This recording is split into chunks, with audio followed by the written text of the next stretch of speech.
sa akin ni Ate Naf na chocolate. Aware naman ako expired yun, pero yung isa doon na hindi pa. Sabi naman ni Ate Eileen, pag okay pa, okay lang kahit expired. Isa muna ngayong araw, pwede pa namang susunod kasi gabi na. Bukas ulit, malamang. Ito yung tsura niya, guys. Sabi natin Naf, kumain daw siya ng ganito. And okay naman daw. Yung pipiliin ko muna yung hindi pa pa-expire. Ay, yung expire na pala. So, try natin Arabica coffee. Arabica coffee. Ba't hindi nagpo-focus? Open na natin, guys. Open na natin. Parang may shredded coconuts. Share ko pala yung kuko. Tingnan nyo. Minix-mix ko lang siya. Ito guys, yung itsura niya. Ba't ba guys? Yung diary ko to. Ito self yung itsura niya. Nakakainin mo today. Tonight pala.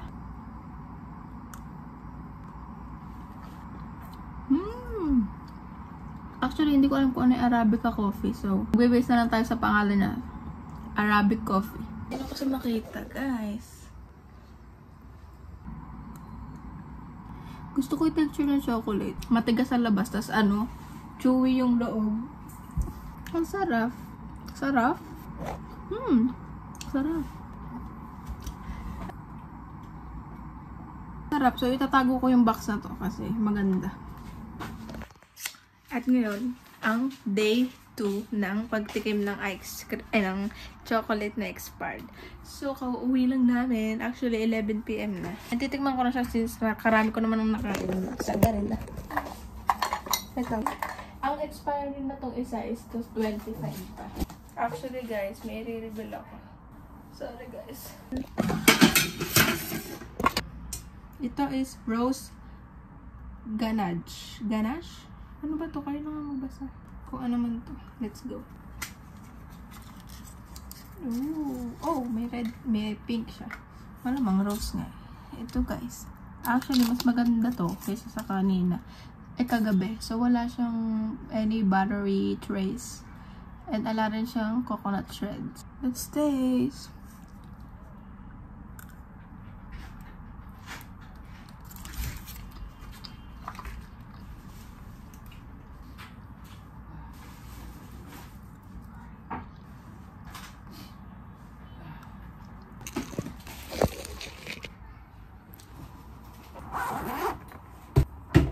So, ang comment ko sa chocolate is, same lang siya ng lasa, nawala lang yung coffee na taste. Ewan ko, siguro dahil na-stuck siya sa ref for a long time, tapos na-absorb na ni pagkain sa loob. Mag-urong muna tayo.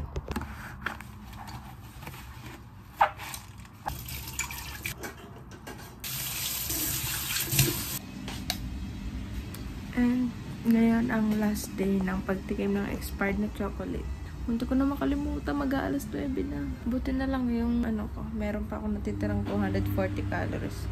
Ititira ko sana siya ngayon at hindi ko siya kakainin. Kasi kadami ko nakain mantika kahapon. Nag-lunch ako tsaka dinner ng tinapay lang. Last one.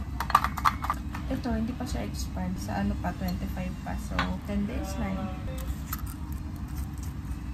O pa-square siya, hindi na siya bilog like nung nakaraan. So, ito naman is Rahash milk. Buti ka mo, di pa ako nagtutoothbrush. So, naman.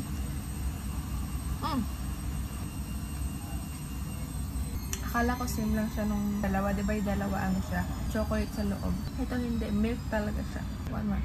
Yung taste niya is gatas talaga. Malamang Rahash milk. Pero di ko alam kung ano yung Rahash. We'll find out later. Pero cute ng loob. Kaya pa siya square, no? Ano ko next? Very powdery yung gitna niya. Like, hindi siya katulad ng ganito. Ano siya? Ayan lang. Wait lang. Pakikita ko sa inyo.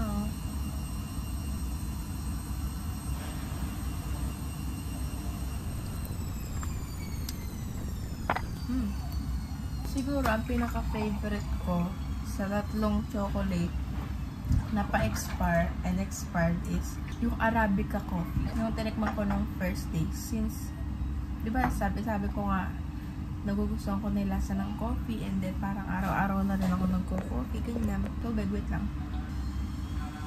Ang ranking natin is yung Arabica coffee. First place. Second, itong Rahash milk. And then yung third is yung rose ganache. Ganache? Feeling ko dahil kaya siya pang third, parang same taste lang siya sa coffee. Sa Arabica coffee. Without the taste of coffee. Parang alang kakaibang taste. Pero may kakaibang itsura. May red, may pink siya sa top, yun lang. Pero parang kasi na-absorb niya yung lasa ng ref. Parang wala na rin siyang lasa. Na-absorb niya yung lasa ng ref. Alam niyo yun, kasi yung mga pagkain na na-absorb talaga nila yung laman ng ref. Kaya kung iba-iba yung laman ng ref, kung ano-ano na rin yung nasisinghot niya. Nasisinghot! Okay silang tatlo. Talagang good. So yeah, natatae ko. Epekto na ba yun?